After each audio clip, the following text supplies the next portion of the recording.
We greet you in Jesus' name.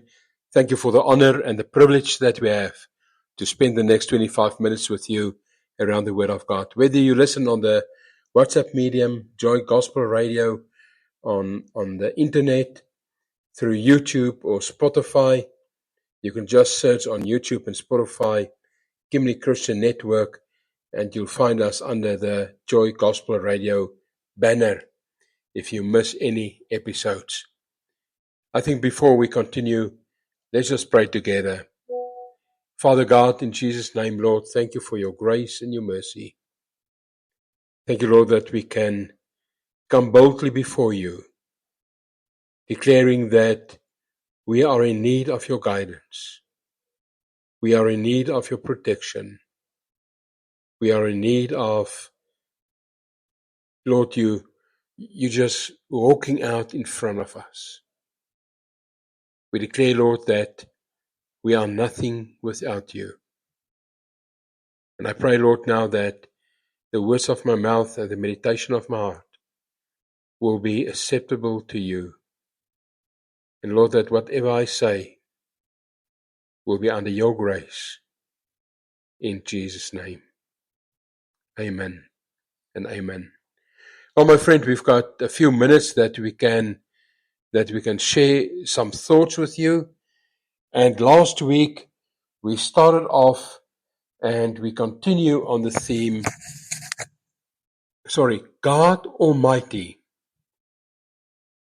Not an idol God, but Yahweh. God Almighty. Not an idol God, but Yahweh. And if we look at it, and if we look at the names of God, Elohim, which means creator, mighty and strong. El Shaddai, Adonai, that means Lord and Master, especially found in Judges 6 verse 15 and Genesis 15 verse 2. And then we find a name, Yahweh or Jehovah. That means Lord. And in the English Bible, it's been written with capital letters throughout the word L-O-R-D. Where Adonai is with a capital L and the rest is normal non-capital letters. And this is strictly speaking about the only proper name of God. It means his covenant name.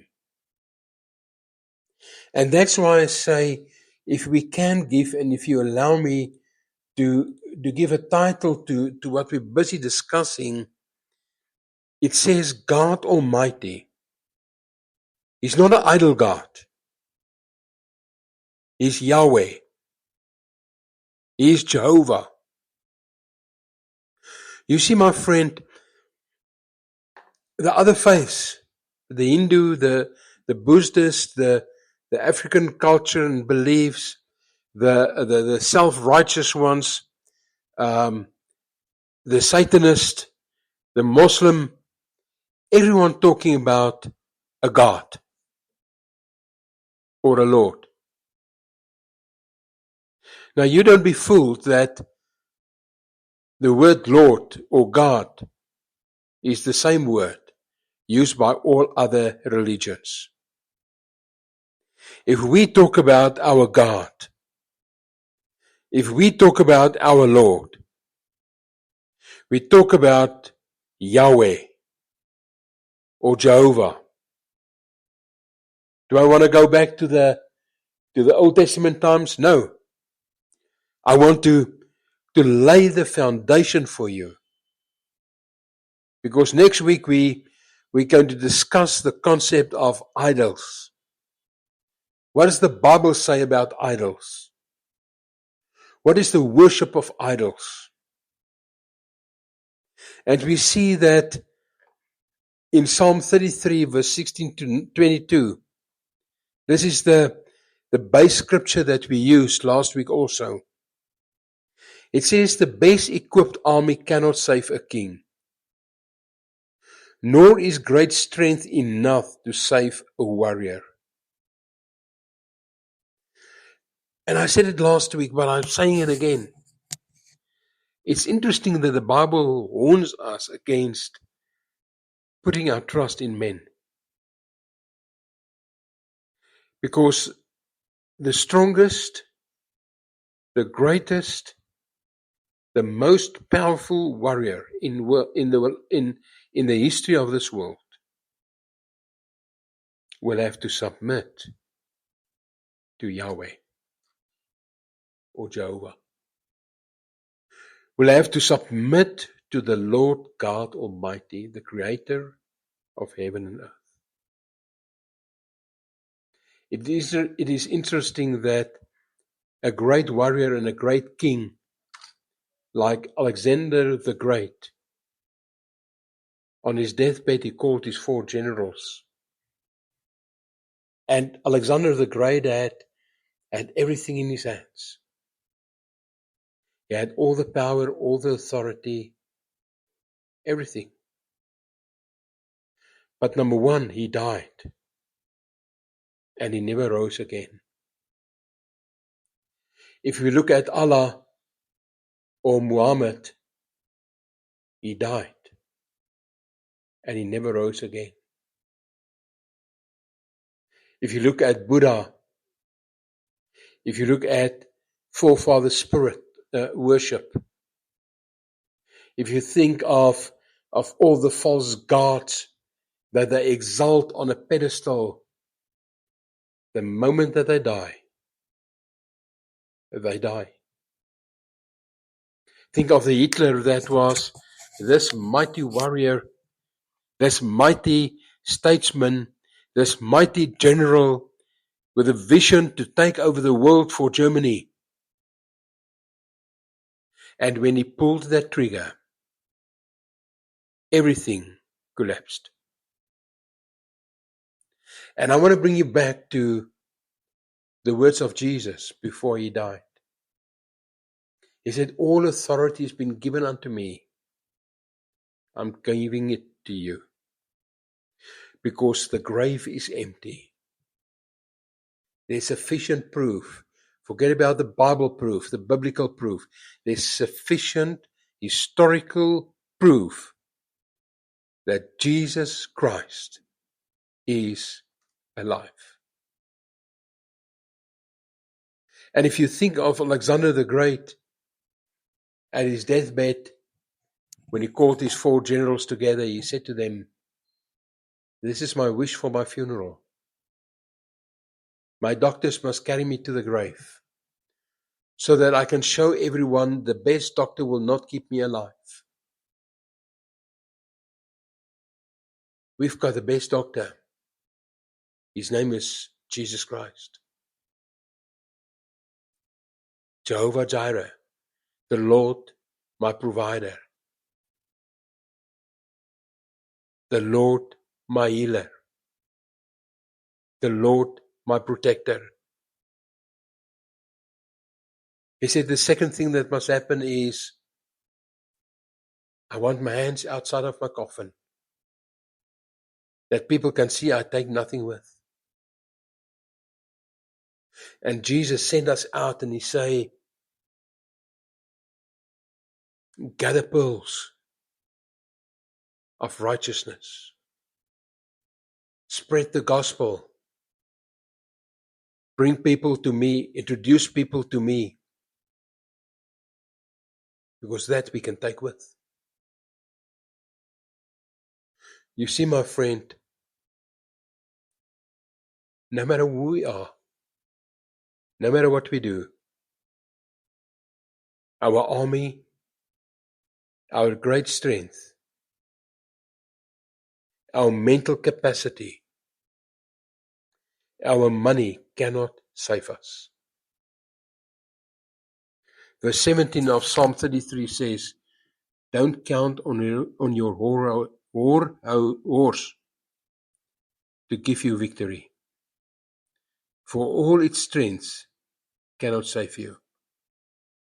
Verse 18, but the Lord watches over those who fear him, those who really and rely on his unfailing love. Those who rely on his unfailing love, he rescues them from death and keeps them alive in times of famine. Verse 20 of the psalm writer says, we put our hope in the Lord. He is our help and our shield.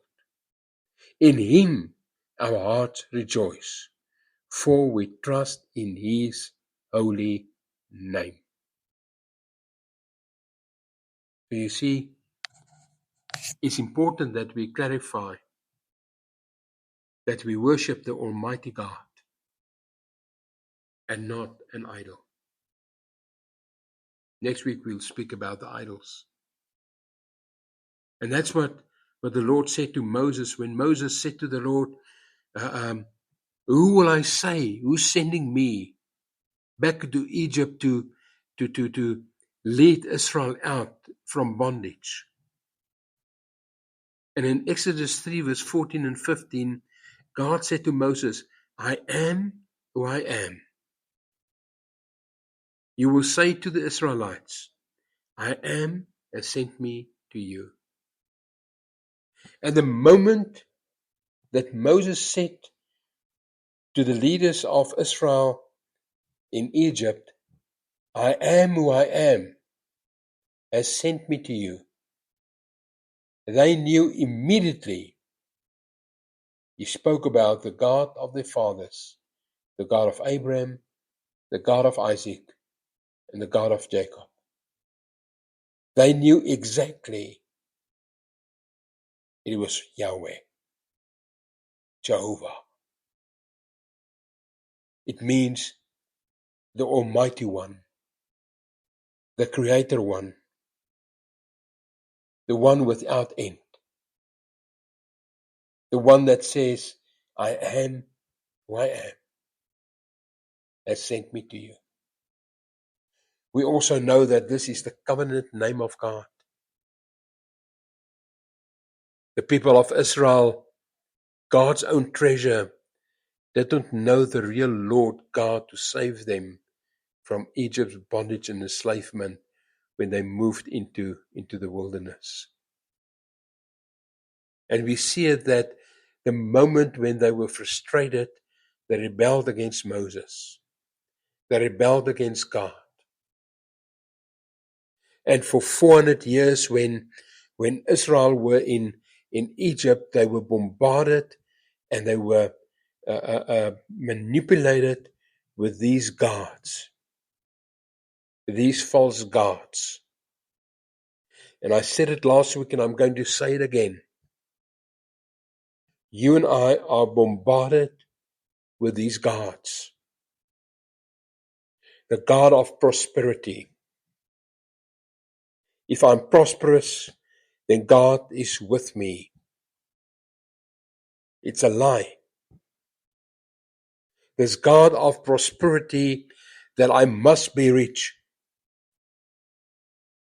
It is a lie. This God of I can do whatever I want. I'm the king of my own castle. It is a lie. This, my apology. This God that says, it is your body, you can do what you want. It is a lie because the Bible says our bodies are a temple of the Holy Ghost. This lie that says, if I want something, I can take it. Well, if I read the law of God, it says you will not covet. This lie that I can have fun and sleep around and do whatever I want. It is a lie. You see, my friend, these gods are put before us. And again, next week we'll speak about false gods, idols. I want to show you from the Word of God what the Bible says about idols. And all these things of lust and pride and power and I can do what I want. It's all idols. And not even to speak about the God of sport and the God of entertainment and these gods. But we see Israel in the wilderness. When they didn't see Moses for a while, they made a golden calf. And when they did it, they worshipped this golden calf as if it was Jehovah. They worshipped this golden calf as the one that delivered them out of Egypt. Can I bring you back to the account of the exit out of Egypt? Up to the point where they were in the wilderness. By the mighty hand of God, they were delivered. In one night, every firstborn in Egypt were killed. Every firstborn that was not in the house with the blood on the doorposts. So in one night, God destroyed the family tree. God destroyed the lineage. God destroyed the power, the authority of Egypt through the death of every firstborn. And God led them out in a mighty way. And when they came to the Red Sea, God opened it up. And the Bible says they went through on dry ground, with the one portion of the sea as a wall at their left hand, and at the right hand the sea as a wall. And they passed through on dry ground.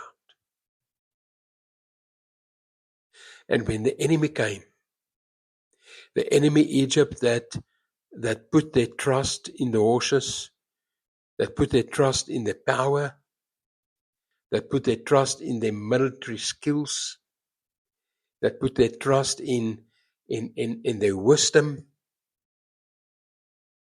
God destroyed them in one day. Now we can think about this, and we can meditate on this, and we can say a lot about this. But the reality is, God, Jehovah, Yahweh, is the covenant name of God. And God can do nothing out of his covenant with you and me. And it's because of his covenant name that we can stand secured. It is because of the covenant name of God. And there's nothing that you and I can do about the covenant, because God cut the covenant with us. God did everything. We had nothing to offer. God gave everything. His beloved Son. To sign a covenant with you and I. To say, I will be your God. And you will be my son and my daughter. I will be your protector. I will be your banner. I will be your provider. And I'm saying to you today, if you worry about the day of tomorrow, the covenant God says, I will provide for you. Whether it's bread or steak, that's not the issue. The issue is God will provide for you. And I've got thousands upon thousands of testimonies on this. If you are sick, God says, I am your healer. It's my covenant name. If you're in a stressful situation, he says, I've got you. It's my covenant name. If the Satan attacks you, he says, I am your God. It's my covenant name. The covenant that God's got with you, my friend, means that God bound himself with a covenant. And God cannot move outside of the covenant, and God cannot do something else except what the covenant predicts and prescribes that must happen. And if the covenant says, He is your Lord God, Jehovah, He is your Lord God, Jehovah, Yahweh. So I'm asking you today, what are you trusting God for? What are you battling with in your life and trusting God to come through for? What is that one thing that you want to grab God by the hand and not let go? Well, unless it's sin. It's part of his covenant. And I want you to understand this for the rest of your life. The covenant of God bounds him to his word. God can do nothing outside of his covenant. Look at the covenant that he had with Adam and Eve. Look at the covenant that he had with Noah. Look at the covenant that he had with Moses, with Abraham, with Isaac, and with Jacob, with David. Look at the covenant that he's got with you. He cannot move outside of his covenant. The covenant is the playground for God. The covenant is the point where God are bound by his word. And I say it with respect. But if it's not in the covenant, God cannot do it. But if it's in the covenant, God will do it. Am I a prosperity preacher? No. But I've seen healings. I've seen provisions. I've seen drunkards turn to fathers. I've seen prostitutes turned to mothers. I've seen the homeless been raised up. I see the jobless finding a work. I've seen the murderer being forgiven. I've seen the beggar became the one that gives and not beg. And I'm not talking about book knowledge. I've seen it. I have seen it. Because he's a covenant-keeping God. And I'm going to keep on pressing on it for the next few seconds, because whatever he does is within his covenant. El Shaddai, the all-sufficient one, is in his covenant. Jehovah Jireh, the provider, is in his covenant.